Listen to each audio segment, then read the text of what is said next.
Price versus value, understanding the gap. Flint West reporting. Price is what the crowd agrees on. Value is what remains when the crowd leaves. Let's start with a simple distinction that most people feel but rarely name. Price and value are not the same thing. Value is built. It's the lumber, the cement, the labor, the time, the capital, the risk. It's the work that goes in before anyone shows up to bid. Price comes later. Price is what happens when the crowd arrives. And when the crowd arrives, something changes. Because price isn't just value plus supply and demand. Price is value plus context.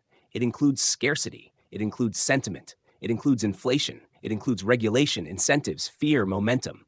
It includes whether people are buying something to use it or to hide inside it. That's how you end up with assets trading far above the sum of their inputs.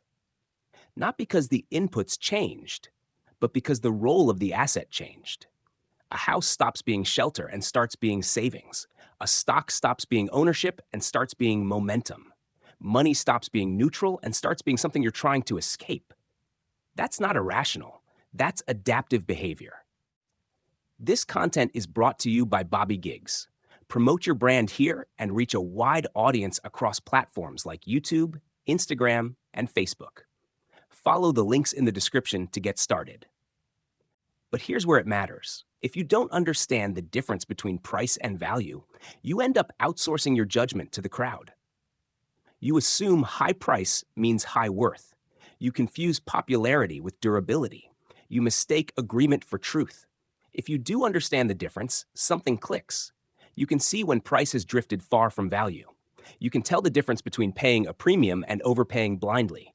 You can better judge risk, timing, and how long returns are likely to last.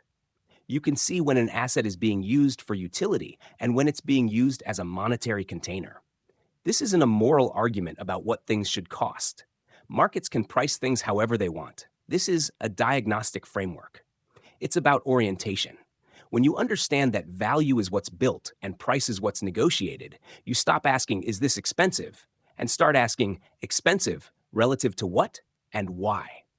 That shift alone puts you ahead of most participants.